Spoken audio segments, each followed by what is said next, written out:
So hey guys, welcome to YouTube channel. Finally we are back with Padarth Vigyan series. इस series में हम लोगों ने 2 चैप्टर कंप्लीट कर लिए थे, आयुर्वेद निरूपण और आयुर्वेद दर्शन निरूपण। इन दोनों चैप्टर को करने के बाद हम लोग अब 3rd चैप्टर पे आएंगे, जिसका नाम है पदार्थ निरूपण।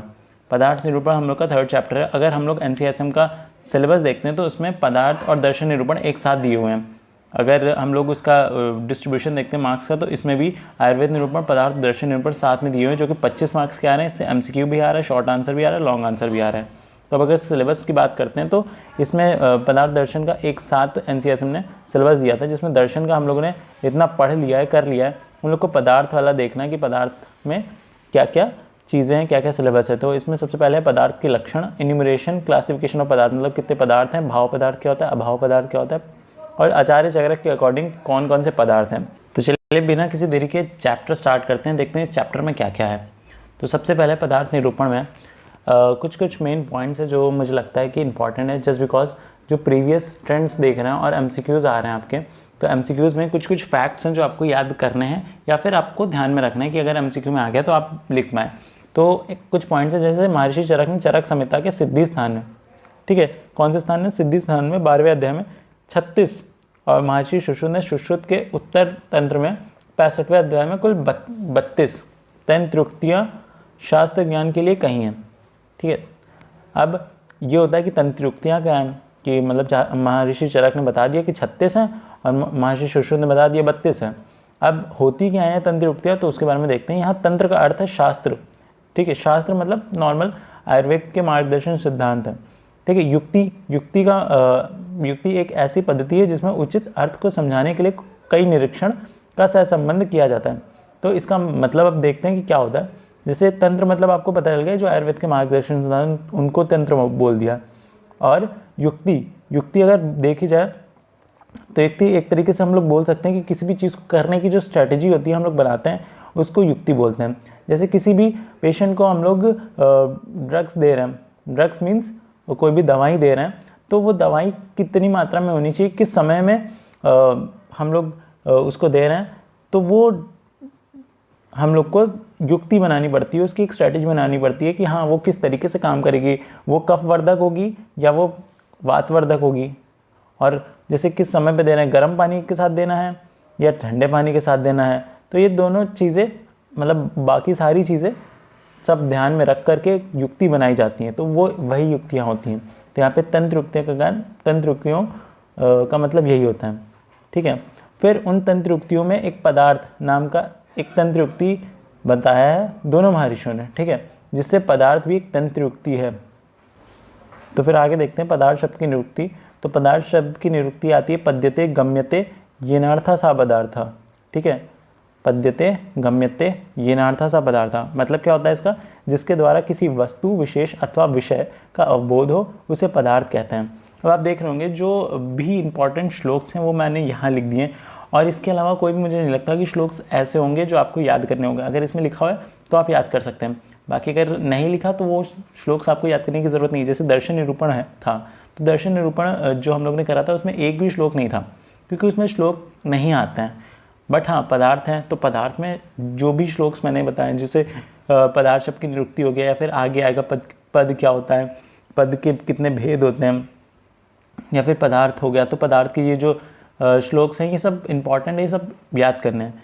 तो चलिए देखते हैं। जैसे पदार्थ शब्द की निरुक्ति का हम लोग ने श्लोक पढ़ लिया, पद्यते गम्यते येनार्था सा पदार्थ, अर्थात जिसके द्वारा किसी वस्तु विशेष अथवा विषय का अवबोध हो उसे पदार्थ कहते हैं। ठीक है, मतलब कोई भी ऐसी चीज़ जिससे जो मतलब एक नॉन लिविंग है या लिविंग है, तो मतलब मैटर एक तरीके से कहते हैं ना, मैटर, तो मैटर ही को आप हिंदी में बोल सकते हैं कि पदार्थ है। तो इसका अर्थ ऐसा होता है कि लिखा हुआ है कि जिसके द्वारा किसी वस्तु विशेष अथवा विषय का अवबोध हो उसे पदार्थ कहते हैं। सिंपल, आपने साइंस में पढ़ा होगा मैटर, तो वही मैटर यहाँ पे भी है कि किसी वस्तु विशेष या विषय का ज्ञान हो रहा है, अवबोध हो रहा है, जिससे अर्थ जाना जाता है, तथा सूत्र का भी पदत्व होने से सूत्र में जो अर्थ प्रतिपादित है वह पदार्थ है। ये सब बुकिश लैंग्वेज की कुछ डिफिनेशंस हैं जो कि आपको एग्ज़ाम में एज इट इज़ लिखनी पड़ेंगी। अब आप कह सकते हैं कि नहीं मैं कुछ बना के लिखूँगा, बट एग्जामिनर जो देखना है ना, एग्जामिनर देखता है कि कौन कौन से पॉइंट्स तुमने लिखे हैं, जैसे ये अगर तुम ये लिख रहे हो श्लोक, उसके बाद तुम ये लिखे दे रहे हो, एक इसका मतलब समझा दे रहे हो, इसके अलावा तुमको कुछ नहीं करना है, ठीक है। तो ये कुछ चीज़ें हैं जो ध्यान में रखने वाली हैं। तो तात्पर्य है कि पूरे सूत्र का पदत्व हो जाता है और पूरे सूत्र रूपी पदत्व से जो अर्थ प्रतिपादित होता है वो पदार्थ कहते हैं। डल्लड़ाचार्य बताते हैं, ठीक है। आगे देखते हैं कि कौन कौन सी चीज़ें हैं। फिर आता है एक पद, कि पद क्या होता है। अब पद जैसे आप लोगों ने संस्कृत में भी पढ़ा होगा कि संस्कृत में जो शब्द होते हैं वो ऐसे डायरेक्ट यूज़ नहीं कर सकते। जैसे राम को हम लोग राम ही नहीं लिखेंगे, राम को हम लोग अब इसमें प्रत्यय जोड़ेंगे, उपसर्ग जोड़ेंगे, बाकी चीज़ें जोड़ते हैं, तो उसके साथ जो संस्कृत का शब्द बनता है उसको हम लोग पद कहते हैं। जैसे राम को हम लोग यूज़ करेंगे रामम या रामः, इस तरीके से हम लोग सेंटेंस में यूज़ करेंगे, डायरेक्ट राम नहीं लिख देंगे। तो वही चीज़ है पद। अब पद दो तरीके के होते हैं, ठीक है। एक शब्द रूप, ठीक है, शब्द रूप जैसे हम लोगों ने बोला कि रामा या रामम, ठीक है, रामम या रामः, ठीक है। ये सारी जो चीज़ें हैं ये सारी शब्द रूप में आ रही हैं। शब्द रूप आप संस्कृत में पढ़ा होगा, अभी नहीं अगर पढ़ा तो आगे आएगा आपका संस्कृत में, उसकी भी प्लेलिस्ट है, वहाँ से आप देख के जान सकते हैं। एक हो गया शब्द रूप और एक हो गया धातु रूप, ठीक है। एक शब्द रूप हो गया और दूसरा हो गया धातु रूप। तो यही चीज़ होती है, इसी को हम लोग पद कहते हैं, ठीक है। अब इसमें देखते हैं क्या है इसमें। तो लिखा हुआ है सुप्तियंतम पदम, इसका बस इतना ही है सूत्र कि सुप्तियंतम पदम। सूत्र क्या होता है? सूत्र किसी भी चीज़ को छोटा करके लिखना। सुप्तियंतम पदम सुबंत तियंत च पद संज्ञम स्यात्, ठीक है। अब देखते हैं इसका मतलब क्या है। तो व्याकरण के अनुसार सुबंत और तियंत, ठीक है, की पद संज्ञा होती है। ये दो होते हैं, सुबंत और तियंत। उदाहरण स्वरूप सुबंत राम है और तियंत लिखा हुआ है भवती है, ये दोनों पद हैं। अब जैसे मैंने बोला था कि एक शब्द रूप होता है, धातु रूप होता है। तो जो सुबंत होता है, ठीक है, सुबंत होता है शब्द रूप, और जो क्या कहते हैं तियंत होता है धातु रूप, ठीक है। ये चीज़ें आपको ध्यान में रखनी है। अब मैंने यहाँ बता दिया, तो आप ये चीज़ें लिख लीजिएगा कि सुबंत मीन्स होता है शब्द रूप और तियंत मतलब होता है धातु रूप, और इन्हीं को हम लोग पद कहते हैं। इस प्रकार सभी सुबंत और तियंत पद कहे जाते हैं। फिर पद के भेद। पद 3 प्रकार के होते हैं, रूढ़, यौगिक और योग रूढ़। आप देखते हैं एक एक करके कि रूढ़ क्या है, यौगिक क्या है और योग रूढ़ क्या है। तो रूढ़ अगर देखते हैं तो इन शब्दों से जो अर्थ निकलता है वह प्रकृति व्युत्पत्ति के अधीन नहीं रहता अथवा धातु प्रत्यय आदि पर आश्रित नहीं होता। ऐसे पदों का खंड करने पर उनका कोई अर्थ नहीं होता है, जैसे शुंठी, कान, नाक आदि। मतलब सिंपल सी बात है, इसको समझते हैं कि रूढ़ वो शब्द होते हैं, ठीक है, जिनका अर्थ तो निकलता है लेकिन उनको हम लोग तोड़ नहीं सकते। अब जैसे रूढ़ हैं, तो रूढ़ मतलब ऐसा होता है कि वो शब्द जो होते हैं जिनकी एक अर्थ तो निकलता है, मतलब तो होता है उनका, लेकिन वो किसी धातु या प्रत्यय पे आश्रित नहीं होते। मतलब जैसे होते हैं वैसे ही होते हैं, उनको हम लोग ना तो तोड़ सकते हैं ना तो मतलब उनमें कोई चीज़ जुड़ती है। जैसे कान है, कान, तो इसको हम लोग क्या बोलते हैं? कर्ण बोलते हैं, ठीक है। इसी तरीके से अब इसमें कह सकते हैं कि कोई प्रत्यय नहीं है, ये संस्कृत का एक नॉर्मल वर्ड है, तो इसे ऋण कहेंगे, ठीक है, ये ऋण पद है, ठीक है। ऐसे बोल सकते हैं कि जो संस्कृत के वर्ड्स होते हैं उसको हम लोग पद बोलते हैं। व्याकरण में सुबंत और तियंत 2 तरीके के होते हैं। फिर यौगिक की बात करते हैं। यौगिक इन शब्दों का अर्थ व्युत्पत्ति के अनुसार स्वतः होता है, ठीक है। व्युत्पत्ति मतलब किस तरीके से वो ओरिजिन हुआ है, उनके अकॉर्डिंग उनका अर्थ होता है, क्योंकि इस प्रकार के शब्द किसी धातु से निर्मित होते हैं। जैसे पाचक शब्द पच धातु से निर्मित है, जिसका अर्थ पचतीत ही पाचकः अर्थात भोजन पकाने वाला रसोइया होता है। तो ऋण समझ में आ गया कि नॉर्मल एक शब्द है जिसको तोड़ नहीं सकते और जो धातु प्रत्यय आदि पर आश्रित नहीं रहते। फिर दूसरा यौगिक में जो व्युत्पत्ति होती है उस पर डिपेंड करता है, उसका अर्थ उसके अकॉर्डिंग होता है। जैसे रसोइया वाली एग्जाम्पल अभी हम लोगों ने देखा, इसमें लिखा था कि पचतीति पाचका, जिसमें जो पाचक है, पाचक वो पच धातु से बना है। धातु रूप अब जैसे बहुत सारे होते हैं, पच धातु, दृश धातु, तो धातु रूप में आप समझ जाएंगे जब पहुँचेंगे संस्कृत में। तो यहाँ पे धातु रूप समझाने को मतलब नहीं। तो वही है कि इन चीज़ों पे जो आश्रित रहता है उसको यौगिक कहते हैं। फिर अगर योग ऋण की बात करें, इन शब्दों का अर्थ कुछ तो अव्यय पर और कुछ समुदाय पर निर्भर करता है। जैसे ऐसे शब्द अपना साधारण अर्थ त्याग कर विशेष अर्थ ग्रहण कर लेते हैं। ठीक है, अपना जो नॉर्मल अर्थ है ना उसको हटा दिया, लेकिन एक विशेष अर्थ मतलब विशेष मतलब बन गया उसका। जैसे पंकज का अर्थ पंख, पंख मतलब कीचड़ में जन्म लेने वाला होता है, किंतु दोनों अर्थ को छोड़कर पंकज शब्द कमल होता है। जैसे पंकज लिखा हुआ है तो पंकज किस किस चीज़ से बना है, पंख और ज। ठीक है, पंख मतलब हो गया कीचड़ और जा मतलब हो गया जन्म लेने वाला। ठीक है, तो इसका ऐसे अर्थ होना चाहिए कि कीचड़ में जन्म लेने वाला, लेकिन इसका अर्थ एक विशेष चीज़ हो गई जिसको हम लोग कमल नाम से जानते हैं। तो इसका अर्थ हो गया कमल, पंकज का। तो उस ऐसे शब्दों को हम लोग कहते हैं योग ऋण। ठीक है, तो ये कुछ चीज़ें हैं, कुछ टर्मिनोलॉजीज हैं जो आपको ध्यान में रखनी चाहिए। और ये आता है, पद आता है। ठीक है, क्वेश्चन आ जाता है कि पद के बारे में लिखिए, पद के लक्षण लिखिए। तो ये चीज़ें आपको ध्यान रखनी है। फिर पदार्थ, पदार्थ के लक्षण क्या होते हैं। तो पदार्थ की अगर बात करते हैं, पदार्थ का अर्थ वह वस्तु जिसका किसी पद से बोध होता है, अतः जितनी भी वस्तुएं हैं जिनका नामांकन संभव है वे सभी पदार्थ हैं। ठीक है, तो जैसे हो गया कि पद हम लोग ने समझ लिया कि पद क्या होता है। पद ऐसी चीज़ होती है जैसे शब्द रूप हो गया और धातु रूप हो गया, सुप्तियंतम पदम। ठीक है, शब्द रूप और धातु रूप, ये दो चीज़ें होती हैं पद। तो वही इनसे जिनका बोध होता है, मतलब पद और धातु जितनी भी चीज़ें होती हैं वो सब पदार्थ होती हैं। ठीक है, जो भी शब्द या धातु हैं वो सब पदार्थ हैं। वही चीज़ें इसमें भी लिखी हुई हैं कि जिनका किसी पद से बोध होता है, जितनी भी वस्तुएं होती हैं जिनका नामांकन होता है वो सभी पदार्थ होते हैं। वही लिखा हुआ है अर्थः पदस्य। ठीक है, चरक ने बताया, चरक के सिद्धि स्थान में। फिर पद का अर्थ पदार्थ है। प्रमिति विषय पदार्थ। ठीक है, प्रमिति ज्ञान का विषय पदार्थ कहा जाता है। जो ज्ञान का विषय होता है उसको पदार्थ कहते हैं। पता है, ये कुछ चीज़ें हैं जो बहुत चीज़ें इंपॉर्टेंट है, इनको ध्यान में रखिएगा। पद का अर्थ पदार्थ। ठीक है, पद का अर्थ पदार्थ। इसमें नॉर्मल पदार्थ का हम लोग वो भी करते हैं ना, संधि विच्छेद, तो भी इसमें हम लोग को समझ में आ जाता है कि पद का अर्थ पदार्थ होगा। लेकिन इसको अगर अच्छे से आपको एग्जाम में लिखना है और एग्जामिनर को जैसे अगर वायु में पूछ लेता है तो बताना है, तो ये डेफिनेशन ज़रूर याद होनी चाहिए, श्लोक ज़रूर याद होना चाहिए कि ज्ञान का विषय क्या होता है। ठीक है, बहुत इम्पॉर्टेंट चीज़ें हैं कि प्रमिति क्या होता है, ज्ञान, और ज्ञान का विषय क्या होता है, पदार्थ। इसमें इतना कन्फ्यूजन होता है, आगे चल के देखना। अभी बहुत सारी चीज़ें आएंगी, पदार्थ आएगा और भी बहुत सारी चीज़ें आएंगी, तो उसमें बहुत कन्फ्यूजन होगा। पदार्थ क्या होता है, पद क्या होता है, अभी देखिएगा। ठीक है, तो ये चीज़ें ध्यान में रखिएगा क्योंकि दिक्कतें आएंगी, आगे दिक्कत आएंगी, इसलिए अभी से थोड़ा सा ध्यान दे दीजिए यहाँ पे ताकि आगे दिक्कत ना आए। फिर पदार्थ के भेद और उनकी संख्या की बात करते हैं। तो इसमें लिखा हुआ है द्विविध मेव खलु सर्वम सच्चा सच।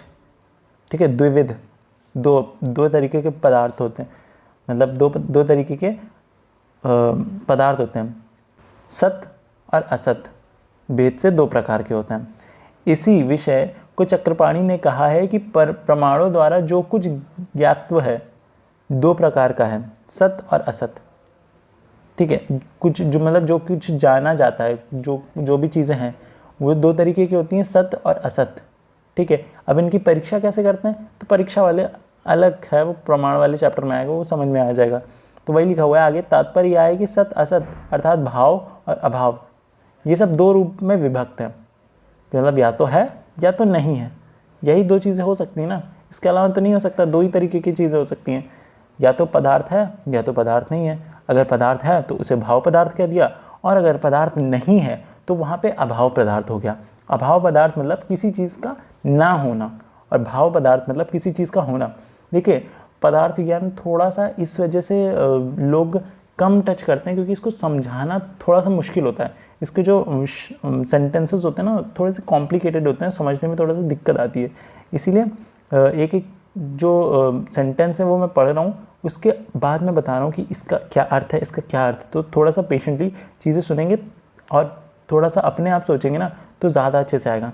पदार्थ ऐसी चीज़ है ना, जैसे कोई आपसे बता दिया तो आपको पता चल गया, एक तरीके का वो सब्जेक्ट होता है। पदार्थ हो गया, आपको बताया, लेकिन आपको समझ तब आएगा जब आप खुद से सोचेंगे कि उसके बारे में और क्या क्या हो सकता है, क्या क्या नहीं हो सकता, तो और ज़्यादा अच्छे से समझ में आएगा। तो इतना समझ में आ गया पदार्थ के लक्षण क्या होते हैं। इसमें ये इंपॉर्टेंट श्लोक है, ये याद करना है। प्रमिति जो होता है ज्ञान, अब इसमें ये चीज़ें इंपॉर्टेंट है कि प्रमिति क्या होता है, ज्ञान होता है, और उसका विषय क्या होता है, वो पदार्थ होता है। फिर पदार्थ के भेद क्या होते हैं, तो इसमें बताया गया कि 2 तरीके की चीज़ें हो सकती हैं, या तो पदार्थ होगा या तो पदार्थ नहीं होगा, या तो सत होगा या असत होगा। सत मतलब भाव पदार्थ, और असत मतलब अभाव पदार्थ। ठीक है, अभाव मतलब किसी चीज़ का ना होना। तो इतनी चीज़ें हम लोगों ने देख ली। अब आगे चलते हैं, क्या है पदार्थ के भेद और उनकी संख्या। तो देखिए, जो पदार्थ के भेद की बात करते हैं तो यहाँ पे बहुत सारी डिसिमिलैरिटीज़ होती हैं, क्योंकि बहुत सारे लोगों ने अलग अलग अपना अपना माना है पदार्थ।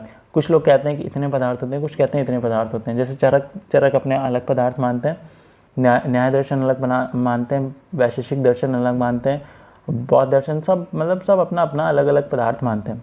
बट मेनली हम लोग अगर बात करते हैं तो चरक संहिता में हम लोग एक श्लोक पढ़ते हैं, सामान्यम च विशेषं गुणान द्रवाणि कर्म च समवायम च तच्च ज्ञात्वा तंत्रोक्तम विधिमा स्थिता। ठीक है, 6 पदार्थ होते हैं चरक के अकॉर्डिंग, ये चरक संहिता का श्लोक है। सामान्य, विशेष, गुण, द्रव्य, ठीक है, और द्रव्य, गुण, कर्म, समवाय। ठीक है, ये 6 हो गए। अब यहाँ पे देखिए, अभी हम लोगों ने जैसे नॉर्मली पढ़ा था, क्या होता है द्रव्य गुण कर्म, सामान्य, विशेष, समवाय।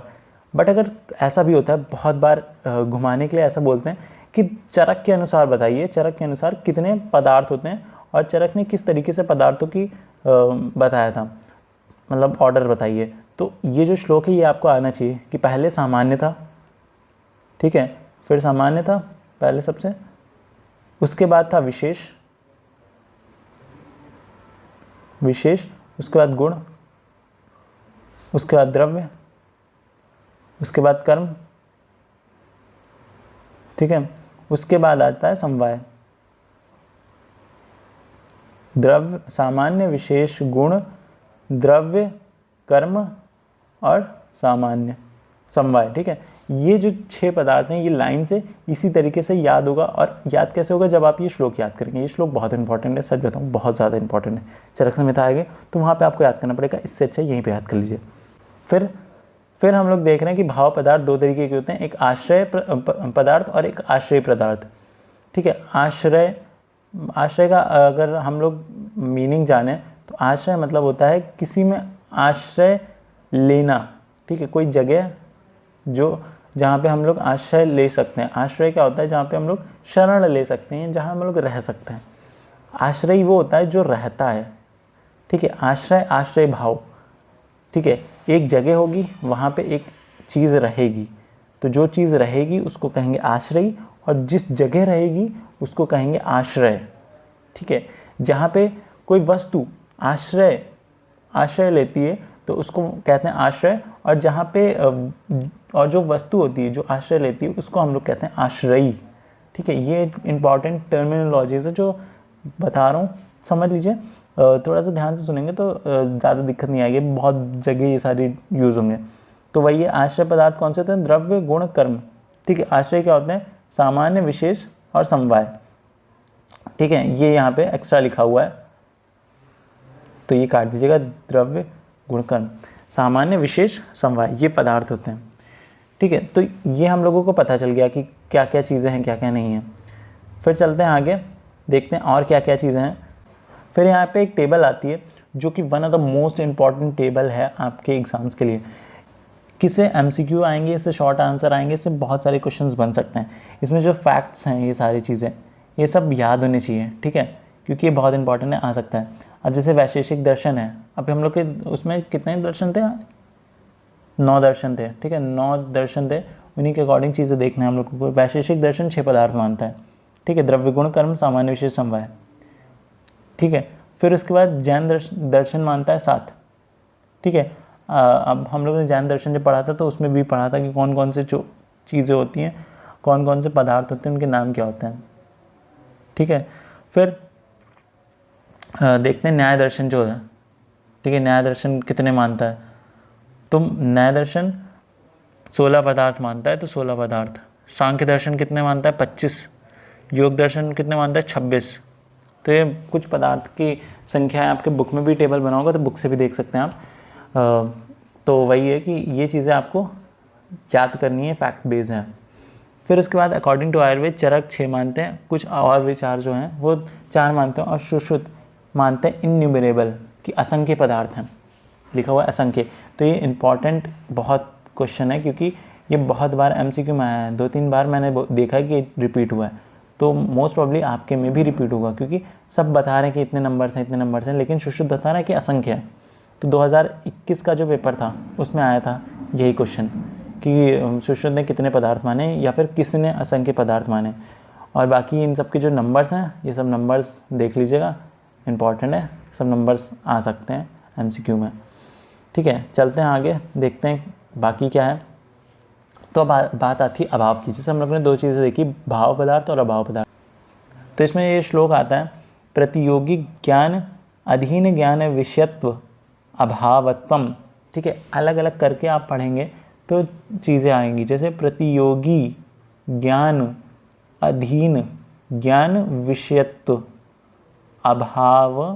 अभावत्वम। ठीक है, अभावत्वम, इसको अगर देखें तो यहाँ पे बोल रहे होंगे, अब आ कहाँ है इसमें, विषयत्वम भावम लिखा हुआ है, नहीं, जबकि विषयत्वम भावम नहीं है। अगर इसका हम लोग विच्छेद करते हैं तो विषयत्व प्लस अभावम होगा। देखो ये जो माँ है ना, ये आ बन जाता है। ठीक है, संस्कृत में जब जुड़ता है। अभी आप पढ़ेंगे संस्कृत में जब पूरा, मतलब जो प्लेलिस्ट है अगर आप वो देख लेते हैं ना, तो ये सब चीज़ें आपको अच्छे से आ जाएंगी। तो बहुत इंपॉर्टेंट है वो संस्कृत की प्लेलिस्ट देखना हो, तो उसमें मैंने सब कुछ बता रखा है। ठीक है, यह श्लोक है, इसका अर्थ क्या है, जिस विषय का ज्ञान प्रतियोगी मतलब उसके विरोधी के ज्ञान के अधीन हो, उसे अभाव कहते हैं। अब सिंपल सी बात है, जैसे भाव था, कोई चीज़ थी हम लोगों के पास, उसका विरोधी क्या होगा, जो प्रतियोगी होगा। कोई चीज़ नहीं है तो उसके अधीन जो ज्ञान हो जाएगा वो अभाव हो जाएगा। कोई चीज़ थी, कोई चीज़ नहीं है, तो वो अभाव हो गई। वही दूसरे पॉइंट में भी लिखा हुआ है, किसी वस्तु का ना होना या किसी स्थान पर उसकी उपस्थिति ना होना उसका अभाव कहलाता है। अभाव मतलब एब्सेंस, नेगेशन ऑफ या फिर वांट, ये चीज़ें हम लोग कह सकते हैं कि अभाव का मतलब होता है। अब नव न्याय जो थे, नव न्याय वाले 6 पदार्थों के अतिरिक्त एक अभाव को स्वतंत्र पदार्थ मानते थे। 6 पदार्थ तो होते हैं, लेकिन उसके अलावा एक अलग पदार्थ होता है जिसको हम लोग कहते हैं अभाव पदार्थ। ठीक है, संसर्गा, ठीक है, संसर्ग भाव और अन्योन्या भाव भेद से अभाव 2 प्रकार के होते हैं। ठीक है, अभाव 2 तरीके के हैं, एक संसर्गा भाव, एक अन्योन्या भाव। ठीक है, अभाव 2 टाइप के हो गए, एक संसर्ग भाव और एक अन्योन्य। ठीक है, इस तरीके से अन्योन्य भाव हो गया। फिर संसर्गा भाव के अंदर भी 3 आते हैं। ठीक है, 3 आ जाते हैं। पहला है प्राग भाव, दूसरा आ गया प्रध्वंसा भाव,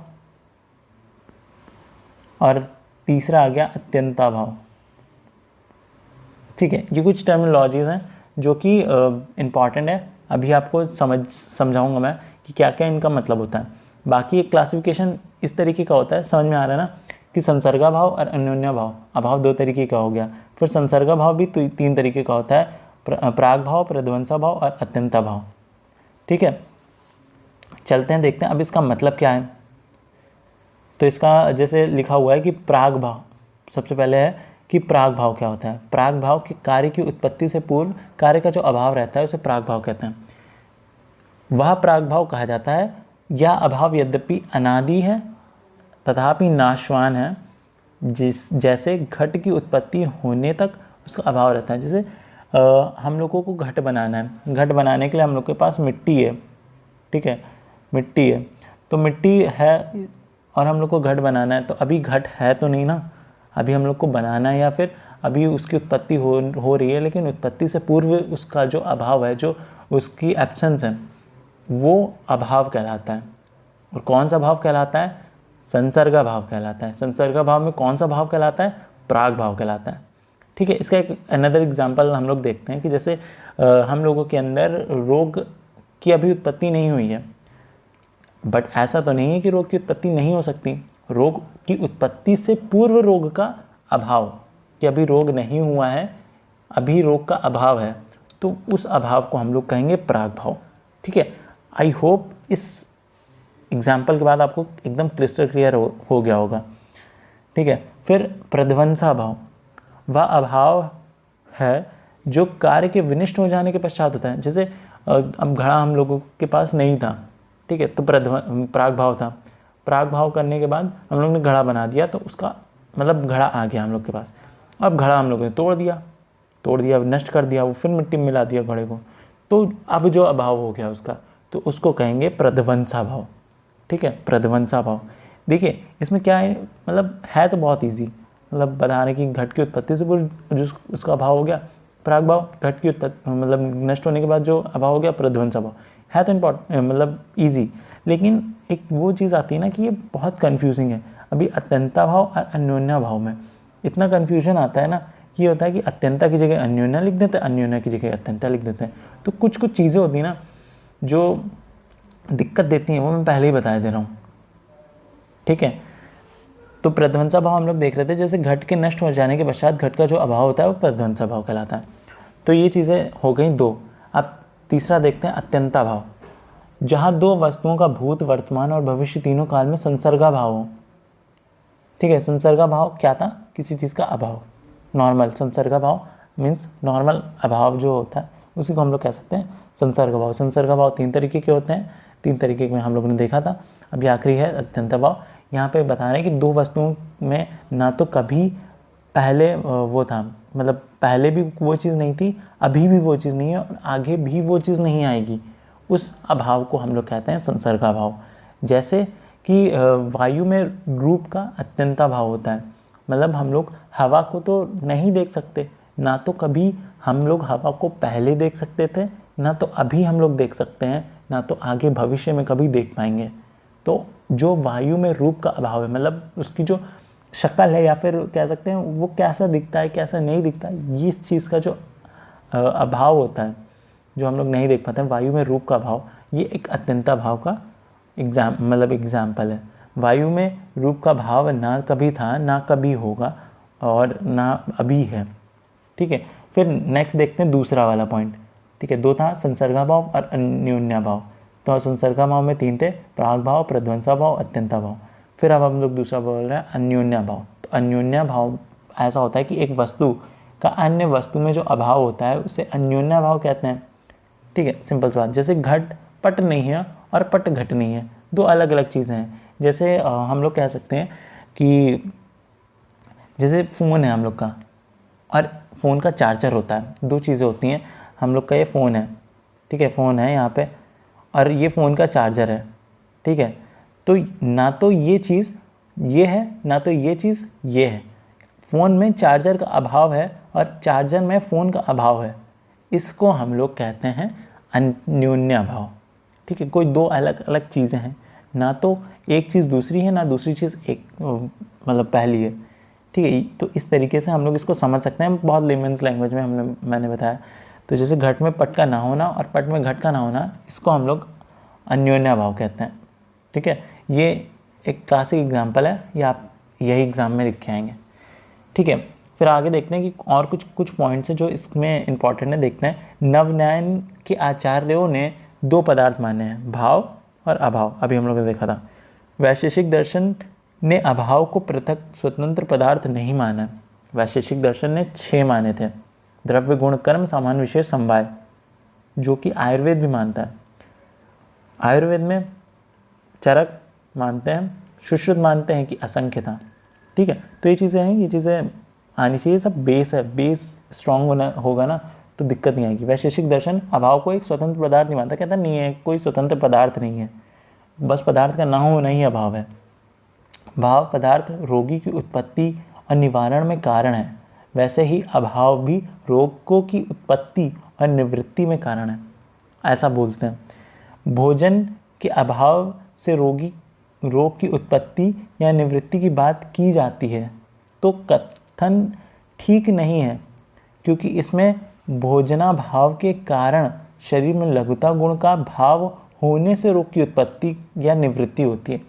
ये बता रहे हैं कि मतलब किसी के अभाव से किसी रोग की उत्पत्ति नहीं हो रही है, किसी दूसरे गुण के भाव होने से, मतलब कोई दूसरा गुण आ रहा है उसकी वजह से रोग की उत्पत्ति हो रही है। अगर समझ नहीं आया तो फिर से बताते हैं।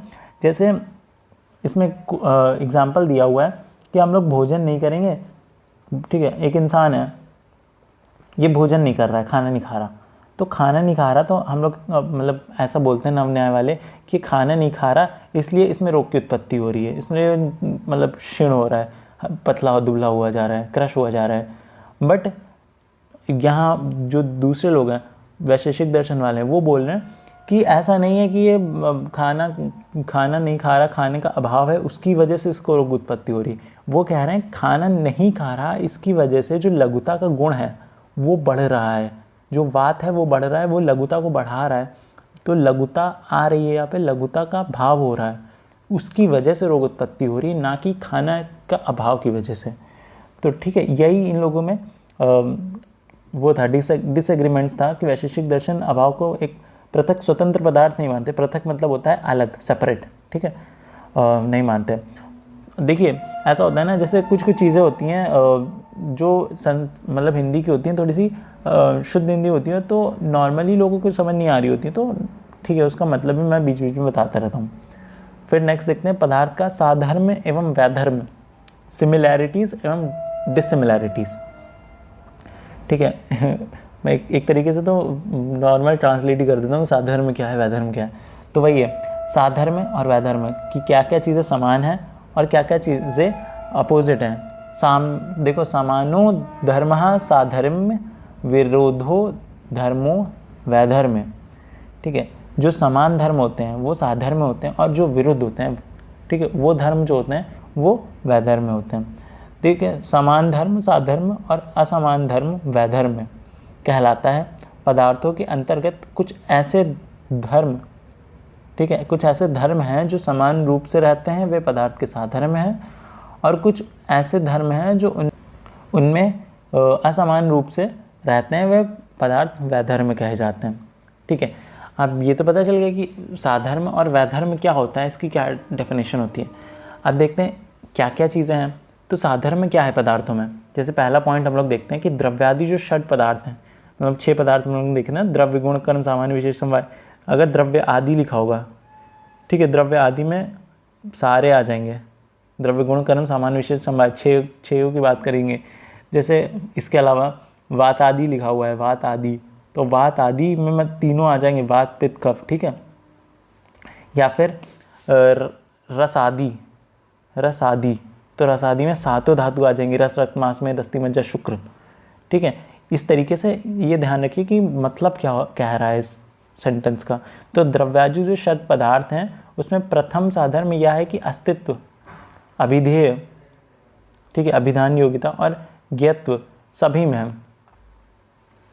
मतलब सबका स्वरूप है, सबका अभिधान है और सबका ज्ञान, मतलब सब ज्ञान के विषय हैं एक तरीके से, कि सबके बारे में हम लोगों को ज्ञान होना चाहिए एक तरीके से। सब एक टॉपिक है, एक ज्ञान है, तो वही है। तो इसीलिए हम लोग पदार्थ बोल रहे हैं कि सभी ज्ञान के विषय हैं, इस वजह से हम लोग पदार्थ कह रहे हैं। ज्ञान के अभी हम लोग ने पीछे भी देखा था ना कि पदार्थ का क्या डेफिनेशन थी। पदार्थ का था कि जो प्रमिति जो ज्ञान है उसका विषय जो होता है वो पदार्थ कहते हैं। तो ये सभी जो होते हैं ज्ञान के विषय होते हैं, इसीलिए हम लोग इनको कह रहे हैं कि सब पदार्थ हैं। फिर दूसरा है कि गुण कर्म सामान्य विशेष एवं समवाय में निर्गुणत्व और निष्क्रियत्व धर्म सूक्ष्म रूप से है। ठीक है, गुण कर्म सामान्य विशेष, द्रव्य को हटा दूँ, ठीक है, इन्होंने द्रव्य को हटाया। अभी फर्स्ट पॉइंट में द्रव्य को भी ले लेते हैं, इसमें द्रव्य हटा के गुण कर्म सामान्य विशेष और समवाय, ठीक है, इन सब में निर्गुणत्व, मतलब इनमें गुण नहीं होता, गुण मतलब इनकी क्वालिटीज़ नहीं होती। निष्क्रियत्व मतलब ये निष्क्रिय होते हैं, काम नहीं करते हैं, ठीक है। तो ये चीज़ें होती हैं इनमें, इसलिए ये इनमें ये सिमिलैरिटीज़ हम लोग देख सकते हैं। सिमिलैरिटीज़ की बात हो रही ना। फिर थर्ड पॉइंट देखते हैं कि द्रव्य, गुण और कर्म तीनों का एक द्रव्य ही कारण है, तीनों एक द्रव्य पर आश्रित रहते हैं, यही इन तीनों का साधर्म अथवा समानता है, ठीक है।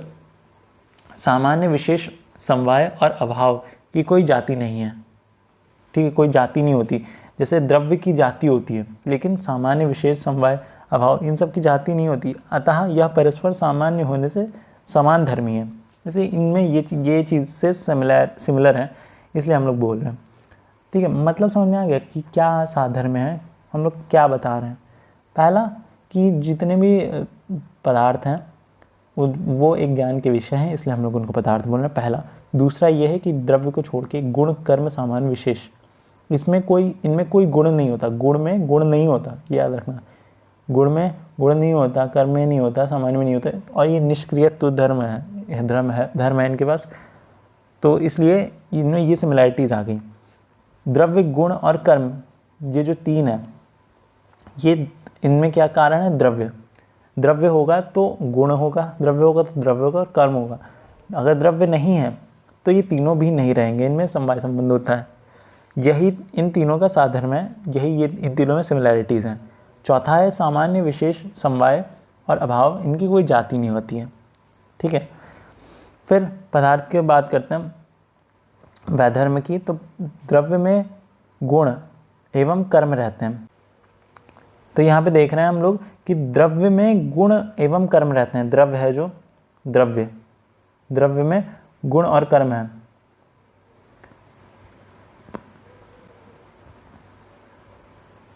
लेकिन गुण के अंदर द्रव्य और कर्म नहीं होते, ठीक है। इस चीज़ को समझने की कोशिश करिए कि द्रव्य के अंदर गुण और कर्म तो होंगे, लेकिन गुण के अंदर द्रव्य और कर्म नहीं होंगे। तो ये चीज़ें कुछ समझने वाली हैं, थोड़ा चिंतन करेंगे इसके बारे में, तब समझ आएगा कि क्या क्या बोला। ये द्रव्य में गुण और कर्म रहते हैं, लेकिन गुण में कर्म और द्रव्य नहीं रहते, इससे क्या मतलब होता है आप समझ जाएंगे। फिर दूसरा है कि द्रव्य 9 होते हैं, मतलब 9 द्रव्य होते हैं। गुण 41 होते हैं, 41 और कर्म 5 होते हैं अथवा बहुत होते हैं, बहुत अलग अलग तरीके के कर्म होते हैं। सामान्य 1 होता है, 2 होता है, 3 होता है, तथा विशेष कई प्रकार के होते हैं। मतलब इनकी जो नंबर्स हैं, नंबर्स बहुत सारे हैं, सबके अलग अलग तरीके के नंबर हैं। फिर नेक्स्ट पॉइंट है आरंभ या आहरण। ये द्रव्य का होता है, बाकी किसी और का नहीं होता। मतलब द्रव्य को ही हम लोग बना सकते हैं, बाकी चीज़ों का आरंभ नहीं होता। तो ये कुछ सिमिलैरिटीज़ और डिसिमिलैरिटीज़ थी पदार्थ में। अब हम लोग आगे देखते हैं कि पदार्थ में आयुर्वेद की उपयोगिता क्या है। ये लास्ट पॉइंट है, सबसे इम्पॉर्टेंट कह सकते हैं कि यही है।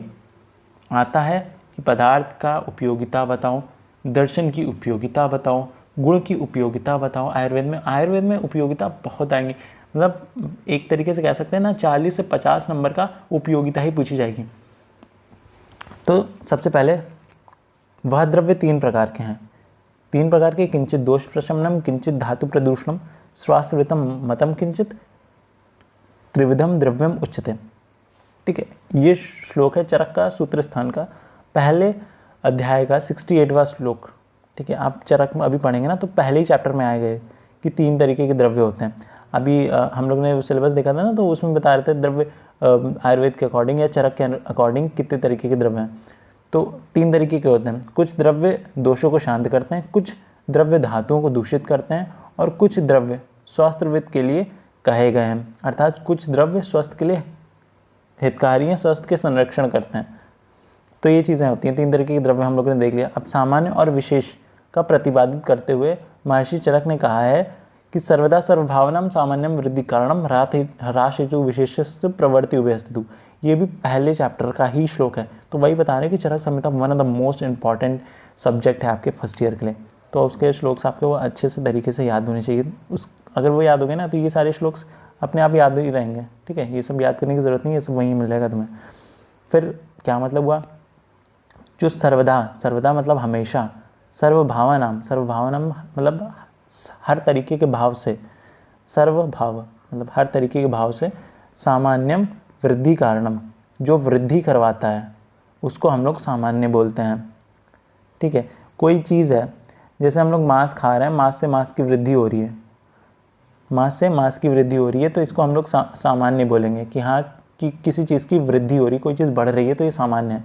लेकिन अब वहीं अगर कोई चीज़ घट रही होती तो वो चीज़ विशेष हो जाती। वही लिखा हुआ है ह्रास हेतु, ह्रास मतलब कम, कम होना, हेतु मतलब कारण, कि कम होने में जो कारण होता है वो विशेष होता है। ठीक है, तो ये चीज़ें हैं। आगे देखते हैं, इसमें यही लिखा हुआ है, सामान्य सदैव सभी भावों की वृद्धि के कारण होता है और विशेष सदैव सभी भावों में ह्रास मतलब कमी जो होती है का कारण होता है। जहाँ तक चिकित्सा से संबंधित, चिकित्सा इन्हीं सिद्धांतों पर आधारित होती है। ठीक है, कि जो दोष बढ़े हुए हैं, जो दोष कम हुए हैं, उनको या तो बढ़ाओ या तो कम करो। ठीक है, इन्हीं पे चिकित्सा करते हैं।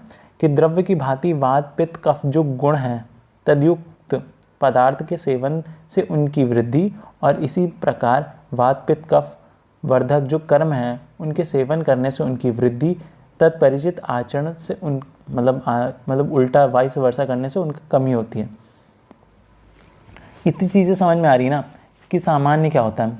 सामान्य होता है कि किसी चीज़ को हम लोग ने बढ़ा दिया, कि कुछ कर रहे हैं ताकि हम लोग की चीज़ जो कमी है जिस चीज़ में, वो चीज़ बढ़ रही है। विशेष हम लोग ने देखा कि विशेष वो चीज़ है जिससे किसी चीज़, कोई चीज़ कम हो रही है। ठीक है, तो जो अगर कोई दोष है, दोष 3 होते हैं, वात पित्त कफ। ठीक है, वात पित्त और कफ, कफ ये अब बढ़ गए। जैसे वात के जो गुण होते हैं, अभी चरक में पढ़ेंगे, जब पित्त के जो गुण होते हैं वो अगर बढ़ गए हैं, हम लोग को कम करना है, तो जो भी उसका अपोजिट होगा वो हम लोग उसकी मदद से कम करेंगे। अब पता है ऐसा है कि आप अगर सोचेंगे कि हर चीज़ एकदम से आ जाए, तो हर चीज़ एकदम से नहीं आ सकती। कुछ चीज़ें टाइम के साथ आएंगी। जैसे चरक संहिता पढ़ेंगे ना, तो पहले ही रीडिंग में आपको सब कुछ नहीं समझ में आएगा, ना ही सब कुछ याद होगा। लेकिन हाँ, 5वीं बार अगर आप रीडिंग कर रहे हैं और चीज़ें समझने के बाद उसे पढ़ रहे हैं, तो हर बार आपको एक नई चीज़ मिलेगी। तो ये चीज़ याद रखिएगा, चरक संहिता में जितनी बार आप पढ़ेंगे उतनी बार आपको चीज़ें और अंडरस्टैंडिंग मिलेगी और चीज़ें समझ में आएंगी। और जो पदार्थ है ना, वो चरक संहिता पे ही बेस्ड है, एक तरीके से कह सकते हैं। चरक ने जो दिया है वही चीज़ें हैं यहाँ पे पदार्थ में।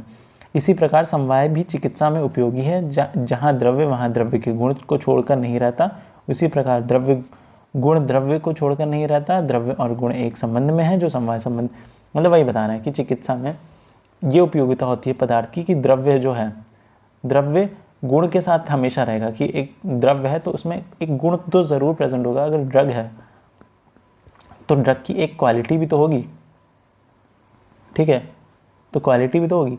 तो वही चीज़ बता रहे हैं कि इन दोनों में एक समवाय संबंध है, कि एक है तो दूसरा है, अगर एक नहीं है तो दूसरा नहीं है। ठीक है, और इसमें ये है, इसके अलावा भी आप पॉइंट्स बना सकते हैं। और इसके अलावा भी कुछ पॉइंट्स हैं जो मैं बता दे रहा हूँ, आप लॉन्ग में बना सकते हैं, क्योंकि most probably long answer question आते हैं इस पर। 10 नंबर का सीधा क्वेश्चन आता है कि पदार्थ विज्ञान का आयुर्वेद में उपयोगिता बताओ, या पदार्थ की उपयोगिता बताओ आयुर्वेद में। तो सबसे पहले हम लोग देखेंगे द्रव्य क्या होता है। तो द्रव्य की अगर बात करते हैं तो द्रव्य और गुण सेम होते हैं। हम लोग चिकित्सा इनकी मदद से कर सकते हैं, ड्रग्स जो रोगी हैं उनको दे सकते हैं। गुण, उसकी जो क्वालिटीज़ हैं, वो क्वालिटीज़ डिपेंड करती हैं कि किस तरीके का रोग है, कौन से दोष बढ़े हुए हैं, और किस तरीके की हम लोग को चीज़ें करनी है। तो सबसे पहले ये हो गया कि द्रव्य और गुण का क्या उपयोगिता होती है, कि हम लोग, क्योंकि हम लोग इससे चिकित्सा करते हैं। दूसरी बात करते हैं द्रव्य गुण कर्म। जिस तरीके से हम लोग ड्रग देंगे, ड्रग का जो काम होगा वो ड्रग काम करेगा, अपना कर्म करेगा, और वही जो रिज़ल्ट है वही रिज़ल्ट हम लोग को मिलेगा। ठीक है, फिर तीसरा है सामान्य। सामान्य अभी हम लोग ने देखा, कोई चीज़ कम है उसे बढ़ा दिया, सामान्य। इनके श्लोक, सबके श्लोक हैं चरक संहिता में, वो सारे याद करने। द्रव्य गुण कर्म सामान्य विशेष समवाय, सबके अलग अलग श्लोक हैं। फिर सामान्य हो गया, फिर विशेष हो गया। विशेष मतलब कम, अगर कोई चीज़ बढ़ गई है, कफ वफ बढ़ गया तो हम लोग वमन वन करके उसको निकलवा देंगे। पेट बाहर निकल गया है तो उसको हम लोग कहेंगे एक्सरसाइज करो जाके, वो कम हो जाएगा। तो ये कर्म विशेष हो गया। तो इसी तरीके से विशेषों की मतलब विशेष के भी टाइप्स होते हैं, चीज़ें होती हैं। तो अभी यहाँ पे नहीं है, वो चरक संहिता में, चरक संहिता आप पढ़ेंगे तो उसमें चीज़ें आएंगी। तो इस तरीके से हम लोग कम करवा सकते हैं। चिकित्सा में ही तो उपयोगिता बता रहे हैं। आयुर्वेद क्या होता है? आयुर्वेद में उपयोगिता मतलब उसमें उपयोगिता सामान्य विशेष हो गया। फिर समवाय, समवाय पता चल गया, जो हम लोग ने पहला पॉइंट बोला था कि अगर द्रव्य है तो उसका समवाय संबंध में जो भी चीज़ें होंगी वो सब हेल्प करेंगी चिकित्सा करने में। सो बस इतना ही था इस चैप्टर में। ये ज़्यादा बड़ा चैप्टर नहीं था, छोटा सा चैप्टर था, लेकिन हाँ कुछ चीज़ें हैं जो इसमें याद करनी है जो कन्फ्यूजिंग है, तो वो चीज़ें आप याद करिए। बाकी कोई दिक्कत अगर आती है आपको तो कमेंट सेक्शन में बता दीजिए कि हाँ ये दिक्कत आ रही है, तो मैं कमेंट सेक्शन में आपका आंसर दे दूँगा। बाकी अगर आपको अच्छा लगा ये वीडियो तो कमेंट और सब्सक्राइब और ये सब चीज़ें कर लीजिएगा। बाकी ये सीरीज़ हम लोग इसी तरीके से कंटिन्यू करते रहेंगे। आपको प्यार और सपोर्ट के लिए थैंक यू। बाकी मिलते हैं आपसे नेक्स्ट वीडियो में, तब तक के लिए टाटा बाय बाय, पढ़ाई करते रहिए।